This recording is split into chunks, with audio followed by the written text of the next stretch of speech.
hey guys প্ৰথমতে শুনক এই বাইদেউগৰাকীৰ মুখেৰে এটা কুকুৰাই সহযোগ কৰা সাংঘাতিক গীত তাৰ পাছত চাম আমি কেইটামান ফানী কমেণ্টছ তুমি যাবে তৰা ইমানে ধুনীয়া তুমি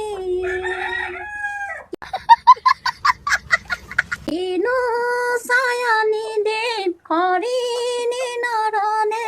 বুকুৰে কলিজাতে মুৰ্গীটোৱেও কৈছে যে বা বৌ কি ধুনীয়া হৈছে কি যে মালিকৰ পাল্লাত পৰিলো অ' বুলি কৈ দুখ কৰিছে টয়লেটৰ হেঁচা লৈ হ'লেও আপুনি গাইছে যে তাৰ বাবে ধন্যবাদ এইবোৰ টেলেণ্ট আমাৰ অসমৰ পৰা হেৰাই যাব দিব নালাগে টেলেণ্টৰ অভাৱ নাই অসমত পিছফালে কুকুৰাটোৱেও ভাল মিউজিক দিছে তো শেষত মই এটা কথাই কওঁ আমি জাষ্ট এণ্টাৰটেইনমেণ্টৰ কাৰণে ভিডিঅ'বোৰ বনাওঁ ইয়াত আমি কাকো বেয়া বুজাবলৈ নাযাওঁ যদি চাই মজা পালে তেনেহ'লে আমাৰ বাকী ভিডিঅ'বিলাকৰো মজা ল'বলৈ নেপাহৰিব